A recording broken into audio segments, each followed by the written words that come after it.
Thought we were comfortable in H. I guess we're berserking again, though. Here goes nothing. Another Grand Prix. Actually, I'll start playing some Mangarinis on stream. I kind of have some ideas that I wanted to show. Alright, but here we go with our Grand Prix attack. Queen comes to h4, pawn comes to f5, bishop comes to h6. And this is all the good stuff. So, f-pawn movement allowed for several things in this position. Number one is the queen not being blocked. Number two is that bishop's path, right there. Not being blocked by this. And the third thing that we're going to do, I could have thrown an f takes g6, actually, while I still had that bishop.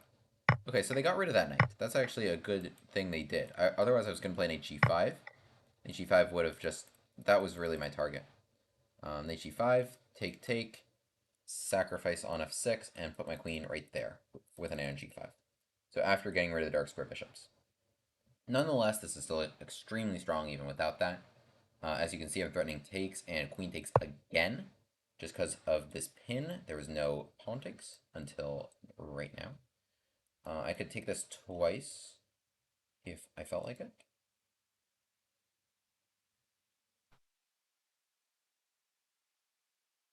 Do I feel like it, is the question.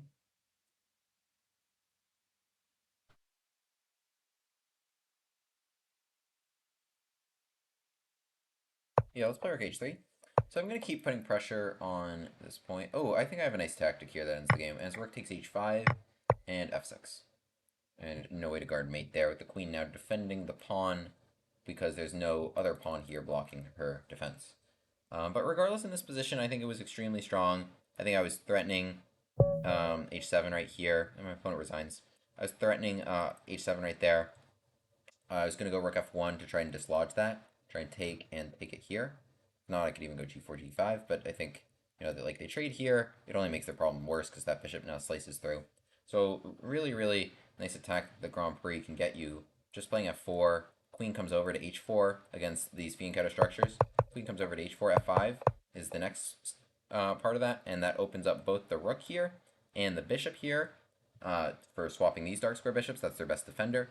Also allowing f takes g6, which can coordinate really well with your light square bishop along this diagonal. So lots of great targets, and hg5 is typically the finishing touch in this case.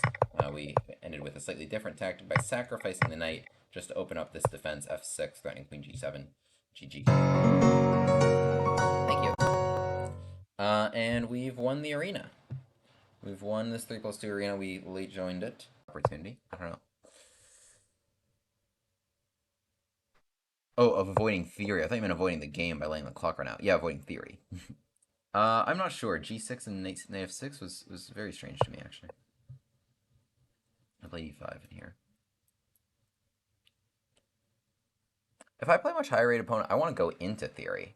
If I go out of theory, then I know that, like, I'm probably just going to get outplayed in a position that neither of us know, or that especially I don't know. I want to go into what I know best. No? But I don't know. That's just me. Like, that's why, you see these GMs doing some very strange systems sometimes, actually. I think, against when they're playing down. Let's do this interesting gambit with d4. Yeah, I think this move actually loses. Knight takes d4. cd4 is, I think, correct. So knight d4, there's this move, bishop e3. And a lot of the idea is f5 is coming very quickly. If not, then... Yeah, so if knight c6, there was a knight b5, and this pawn's very vulnerable, but now f5 comes and everybody joins the fun. And this is brutal, because knight takes or bishop takes, then we have g4. Imagine this knight takes, just g4. Okay, so I go pawn takes. But okay, everybody here can really join this party for q1. But yeah, so the issue here is like, yeah, knight takes g4, and that piece is just lost. Because if you move it again, then just queen f7. This just pins galore on that knight. There's no f6 because of this.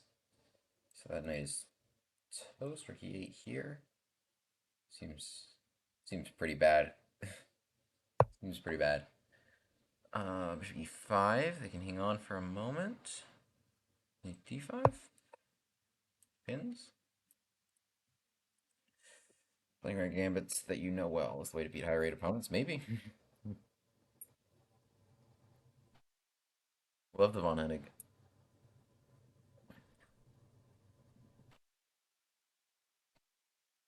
It is that one. mm.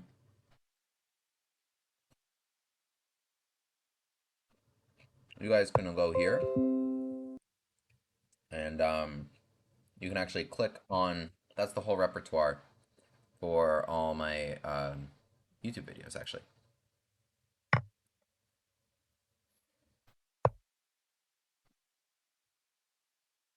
I don't have chessables or anything, so literally all my theory and innovations is just all public and stuff. So you click on like the Von Hennig one there, and it'll just bring you to the playlist.